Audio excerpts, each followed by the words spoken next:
ఒక నాయకుడు అంటే అన్ని విషయాలు ఎలా మెరుగుపడతాయో చూడగలిగి ఆ మెరుగైన దృక్పథం వైపు వెళ్ళడానికి ప్రజలను సమీకరించే వ్యక్తి.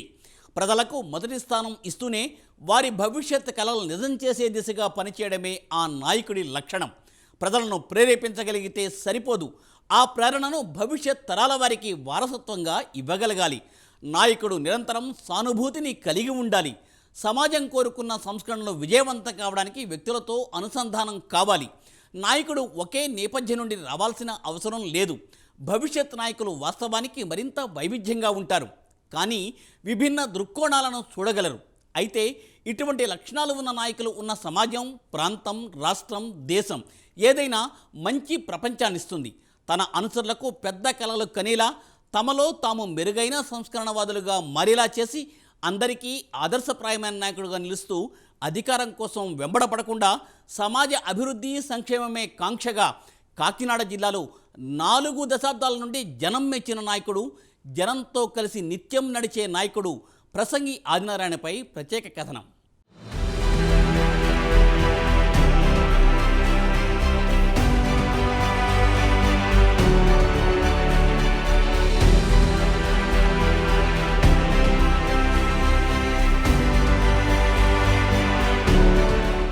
ప్రజాస్వామ్య పరిరక్షణే లక్ష్యంగా 40 సంవత్సరాల నుండి సుదీర్ఘ రాజకీయ ప్రయాణం చేస్తూ ఇటు ప్రజా ఉద్యమంలోనూ మరోవైపు రాజకీయంగానూ బలమైన ప్రభావాన్ని చూపుతూ రాజకీయ సమన్వయ సంధానకర్తగానే కాకుండా రాజకీయ వ్యూహకర్తగా కూడా తనదైన ముద్ర వేసిన ఉద్యమ నాయకుడు, అన్ని కులాలను కలిపే ఆలోచనా విధానానికి అనుగుణంగా తన ప్రజా ప్రస్థానాన్ని కొనసాగిస్తున్న ప్రజానాయకుడు ప్రసంగి ఆదినారాయణ.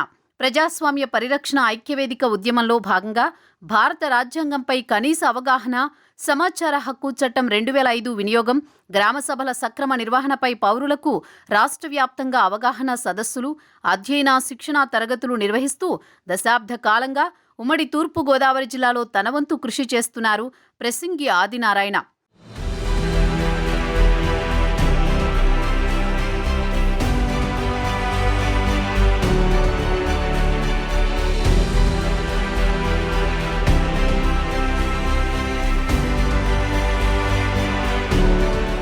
కాకినాడ వారసత్వ సంపదను, పురాతన కట్టడాలను రక్షించుకోవడానికి, కాకినాడ నగరానికి జరుగుతున్న విధ్వంసం నుంచి కాపాడుకోవడానికి, కాకినాడను పరిరక్షించుకోవడానికి బలమైన పౌర సమాజాన్ని ఐక్యం చేసేందుకు ఎంఎస్ఎన్ చారిటీస్ భవనాలు, ఆస్తులు, పెద్ద market, Om building, PR college, McLaren high school ఆస్తులు అన్యాక్రాంతం కాకుండా పర్యావరణ పరిరక్షణలో భాగంగా మడ అడవులు సంరక్షణ, హోప్ ఐలాండ్ను కాపాడుకునే విధంగా కోరంగి అభయారణ్యంను ముప్పు వాటిల్లకుండా కాకినాడ సముద్ర తీరం, కాకినాడ పోర్టు మొదలగు వారసత్వ సంపదను సంబంధించిన అంశాలపై సంబంధిత మేధావులను సైతం కలుపుకుని ఉద్యమం చేస్తున్నారు ప్రసంగి ఆదినారాయణ.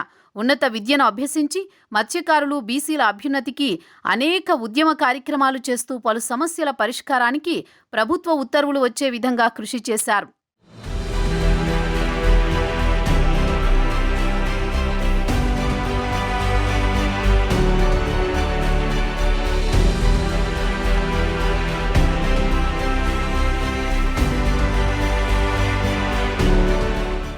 గతంలో ఉమ్మడి తూర్పుగోదావరి జిల్లా కలెక్టర్, చైర్మన్గా ఉన్న పర్యావరణ వాహిని కమిటీలో జిల్లా కోఆర్డినేటర్గా పనిచేసి పరిసరాల పరిశుభ్రత, మొక్కలు నాటే కార్యక్రమాలు, పరిశ్రమల నుండి వచ్చే వ్యర్థాల విషం, నీటి కాలుష్యం వంటి అనేక ప్రజా అవగాహన కార్యక్రమాలు చేపట్టారు.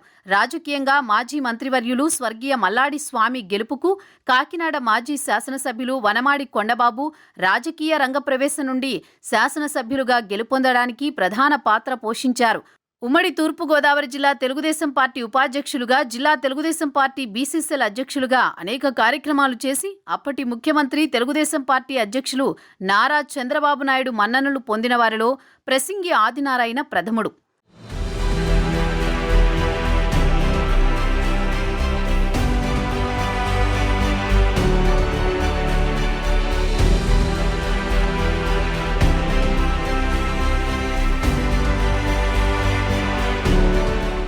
2007 డిసెంబర్లో సామాజిక న్యాయం, అవినీతి నిర్మూలన అనే నినాదంతో మెగాస్టార్ చిరంజీవిని అందరివాడుగా భావించి రాజకీయాలలోకి రావాలని జిల్లా అణగారిన వర్గాల ఐక్యవేదిక తరపున ఆహ్వానించడంలో ప్రజారాజ్యం పార్టీ స్థాపనలో ప్రసింగి ఆదినారాయణ కీలక పాత్ర ఉంది. మెగాస్టార్ చిరంజీవి ప్రజారాజ్యం పార్టీ స్థాపించి కాకినాడ అర్బన్ జిల్లా కన్వీనర్గా ప్రసింగి ఆదినారాయణని నియమించారు. కాకినాడ అర్బన్ జిల్లా కన్వీనర్గా ప్రసింగి ఆదినారాయణ తన పనితనంతో ఆ పదవికి న్యాయం చేశారు. జనసేన పార్టీ ఉమ్మడి తూర్పుగోదావరి జిల్లాకు కోఆర్డినేటర్గా వెనుకబడిన వర్గాల నుండి ప్రసింగి ఆదినారాయణని నియమించిన తర్వాత ఆయన తన విశేష సేవలు ఉమ్మడి జిల్లా వ్యాప్తంగా అందించడం జరిగింది. జనసేన పార్టీలో అనేక కార్యక్రమాలు చేసిన ప్రసింగి ఆదినారాయణ పట్ల పవన్ కళ్యాణ్కి కూడా ప్రత్యేక అభిమానం ఉంది.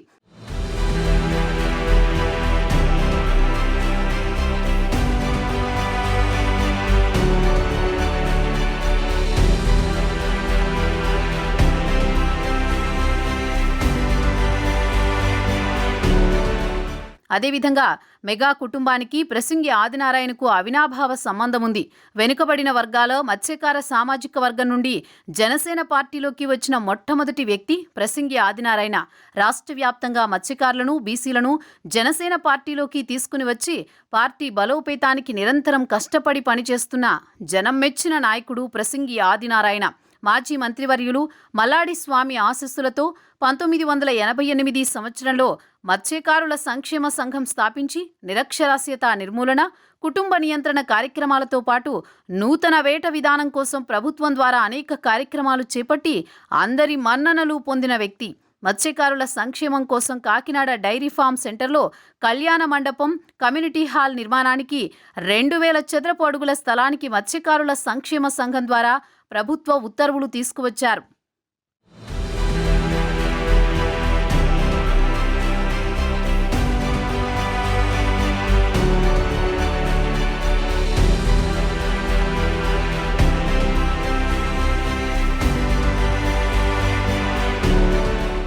మత్స్యకారుల సంక్షేమ సంఘం ద్వారా మత్స్యకార పిల్లలకు అమలాపురంలో రెసిడెన్షియల్ స్కూల్, అప్పటి లోక్సభ స్పీకర్ జీఎంసీ బాలయోగి సహకారంతో రాష్ట్ర ప్రభుత్వం ద్వారా ఏర్పాటు చేశారు. ఏపీలో వెనుకబడిన కుల సంఘాలు, బీసీ సంఘాలను ఒకే వేదికపైకి తీసుకువచ్చి మాజీ మంత్రివర్యులు పుదుచ్చేరి ప్రభుత్వ ప్రత్యేక ప్రతినిధి మల్లాడి కృష్ణారావు ఆధ్వర్యంలో ఆంధ్రప్రదేశ్ బీసీ ఫెడరేషన్ స్థాపించి వెనుకబడిన కులాలలో ఐక్యతతో పాటు ఏ సమస్య ఉన్నా వారి సంక్షేమానికి కలిసికట్టుగా నడుం బిగించిన జనం మెచ్చిన నాయకుడు ప్రసింగి ఆదినారాయణ. రాజకీయంగా, సామాజికంగా అందరికీ సుపరిచితులుగా, వివాదరహితుడిగా ప్రసింగి ఆదినారాయణకు మంచి పేరుంది. కాకినాడ అభివృద్ధి, ప్రజల సంక్షేమంపై దూరదృష్టి ఉన్న ప్రజానాయకుడు ప్రసింగి ఆదినారాయణ.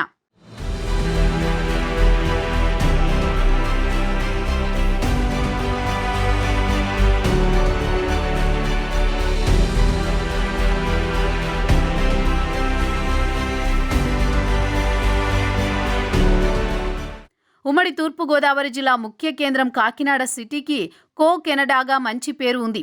ప్రశాంత వాతావరణం, చక్కగా తీర్చిదిద్దిన వెడల్పాటి రోడ్లతో పెన్షనర్స్ ప్యారడైజ్గా కూడా పేరు ఉంది.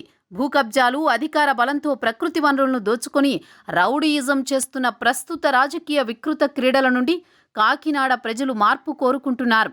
రాజకీయ అనుభవంతో పాటు ప్రజాస్వామ్య పరిరక్షణే ధ్యేయంగా పనిచేస్తున్న ప్రసింగి ఆదినారాయణ 2024 ఎన్నికల్లో కాకినాడ సిటీ శాసనసభ్యులుగా ఉంటే అభివృద్ధితో పాటు ప్రశాంత వాతావరణం కాకినాడకు ఖచ్చితంగా తీసుకురాగలరన్నది మేధావులు, రాజకీయ విశ్లేషకుల అభిప్రాయం. మరి చూడాలి ఏం జరుగుతుందో అన్నది.